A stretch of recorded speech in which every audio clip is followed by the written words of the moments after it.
இது மகிமை நேரம். ஆண்டவராகிய இயேசு கிறிஸ்துவின் நாமத்தினாலே உங்கள் யாவருக்கும் என்னுடைய காலை வணக்கத்தை தெரிவித்துக் கொள்கிறேன். மீண்டுமாக இந்த மாதத்திலும் ஆண்டவருடைய வார்த்தையை உங்களோடு சொல்வதிலே நான் மகிழ்ச்சி அடைகிறேன். இந்த நாளிலும் நாம் தியானிக்கும்படியாக தெரிந்து கொண்ட வேத பகுதி எரேமியா 35ஆம் அதிகாரத்திலே ஒரு சம்பவத்தை நாம் பார்க்கிறோம். எரேமியா 35ஆம் அதிகாரத்திலே ஒரு சம்பவத்தை நாம் பார்க்கிறோம். இங்கே ஆண்டவர் அந்த எரேமியா தீர்க்கதரிசிக்கு ஒரு வார்த்தையை சொல்லுகிறார். நீ ரேகாபியருடைய வீட்டுக்கு போய் அவர்களோடைய பேசி அவர்களை கர்த்தருடைய ஆலயத்தின் அறைகளில் ஒன்றிலே அழைத்து வந்து அவர்களுக்கு திராட்சரசம் குடிக்க கொடு என்றார். அந்த ரேகாபியருடைய வீட்டுக்கு போ என்று சொல்லி ஆண்டவர் எரேமியா தீர்க்கதரிசிக்கு ஒரு அழைப்பு கொடுக்கிறார். அங்க போய் நீ என்ன செய்யணும்? அவர்களோடு நீர் பேசி கர்த்தருடைய ஆலயத்தின் அறைகளில் ஒன்றிலே அவர்களை நீ அழைத்து கொண்டு வந்து திராட்சரசம் குடிக்க கொடு சொல்லி ஆண்டவர் சொல்லுகிறார். அதே போல அவங்க என்ன செய்யறாங்க? அந்த அந்த ரேகாபியருடைய குடும்பத்துல இருக்கிறவங்கள அவங்க கூட்டிகிட்டு போய் ஆலயத்துல ஒரு அறையில திராட்சை ரசத்தினால் நிரப்பப்பட்ட குடங்களையும் கிண்ணங்களையும் ரேகாபியருடைய குடும்பத்தை சேர்ந்த புத்திரரின் முன்னே வைத்து அவர்களை நோக்கி நீங்க என்ன செய்யுங்க? திராட்சரசம் குடியுங்கள் என்று சொல்லுகிறதை நாம பார்க்கிறோம். அப்போ அவங்கள கூட்டி கொண்டு வந்து ஆண்டவருடைய வார்த்தையின்படி எரேமியா தீர்க்கதரிசி ஆலயத்துல ஒரு அறையில அங்கே அந்த குடங்களிலும் கிண்ணங்களிலும் திராட்சை ரசம் நிரப்பப்பட்டிருக்கிறது. அதை குடிக்கும்படி அவர்களிடத்திலே சொல்லுகிறார். அதற்கு அவர்கள் சொன்ன வார்த்தை என்ன? நாங்கள் திராட்சை ரசம் குடிக்கிறதில்லை. ஏனென்றால் ரேகாபின் தகப்பனாகிய எங்கள் தகப்பன் யோனதாப் நீங்கள் பரதேசிகளாக தங்குகிற தேசத்துல உங்கள் நாட்கள் நீடித்திருப்பதற்கு நீங்க என்ன செய்யணும்? திராட்சை தோட்டத்தை நடக்கூடாது, வீட்டை கட்டக்கூடாது, விதையை விதைக்க கூடாது, நீங்க என்ன செய்யக்கூடாது? அந்த திராட்சை ரசத்தை குடிக்க கூடாது, கூடாரங்களில் குடியிருக்க கூடாது, பரதேசிகளாக இந்த பூமியில நீங்க இருக்க வேண்டும் என்று சொல்லி தன்னுடைய பிள்ளைகளுக்கு அந்த யோனதாப் என்ன செய்கிறார்? கட்டளை கொடுக்கிறார். அந்த அவனுடைய சந்ததியிலே அந்த ரேகாபியருடைய அந்த குமாரனாகி அந்த யோனதாப் சொன்ன வார்த்தையின்படி அவருடைய பிள்ளைகள் என்ன செய்கிறார்கள்? அதன்படியே நடந்து வருகிறார்கள். தங்கள் தகப்பனுடைய அந்த கட்டளைகளுக்கு அவர்கள் கீழ்ப்படிந்து அவர்கள் சொன்னபடி இந்நாள் வரைக்கும் இந்த ரேகாபின் புத்திரர் எதுல? கூடாரங்களிலே குடியிருந்து வருகிறார்கள். அவங்களுக்கு விதைப்பாடு கிடையாது, வயல் கிடையாது, திராட்சை தோட்டம் கிடையாது, நிலம் கிடையாது. ஏன்? இந்த பூமியில நாம ஒரு பரதேசி, அதனால நாம பரதேசிகளை போல இந்த பூமியில வாழணும். நம்ம பழைய ஏற்பாட்டுல கற்பனைகள்ல நம்ம பார்க்கிறோம், கூடாரத்துல குடியிருக்கணும், கூடார பண்டிகை கொண்டாடுகிறத குறித்து நம்ம பார்க்கிறோம். அந்த தகப்பனுடைய கட்டளைகளுக்கு அவனுடைய பிள்ளைகள் என்ன செய்கிறார்கள்? கீழ்ப்படிந்து அதன்படியே நடந்து வருகிறார்கள். ஆனால் ஆண்டவர் அவர்களுக்கு அந்த ரேகாபின் குடும்பத்தை காட்டி ஒரு உவமையை சொல்லுகிறார், உதாரணத்தை சொல்லுகிறார். ஆனா இஸ்ரவேல் ஜனங்களுக்கு நான் எவ்வளவோ கற்பனைகளையும் கட்டளைகளையும் நியாயங்களையும் நான் சொல்லியும், நான் எத்தனையோ தீர்க்கதரிசிகளை கொண்டு அவர்களுக்கு நடக்க வேண்டிய வழியை நான் காட்டியும் அவர்கள் என் சத்தத்துக்கு என்ன செய்யல? கீழ்ப்படியல. அந்த ரேகாபியருடைய குடும்பத்தை போய் நீ பாரு, திராட்சரசம் குடின்னு சொன்னாலும் அவங்க என்ன செய்யல? குடிக்கல. ஏன்? தங்களுடைய தகப்பனுடைய கட்டளைக்கு அவர்கள் கீழ்ப்படிந்து நடக்கிறார்கள். ஆனா இஸ்ரவேல் ஜனங்களோ என்னுடைய சத்தத்துக்கு என்ன செய்யல?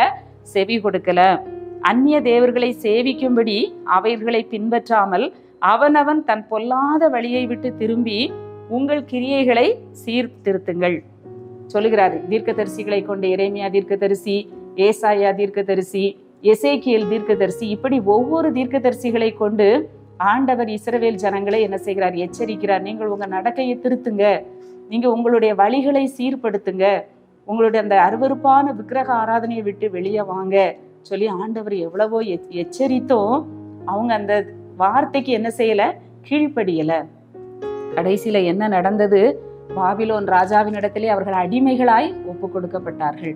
ஆனா அந்த ரேகாபியர் குடும்பம் தங்களுடைய தகப்பன் சொல்லை கேட்டு அவர்கள் அதற்கு கீழ்ப்படிந்து நடக்கிறார்கள்.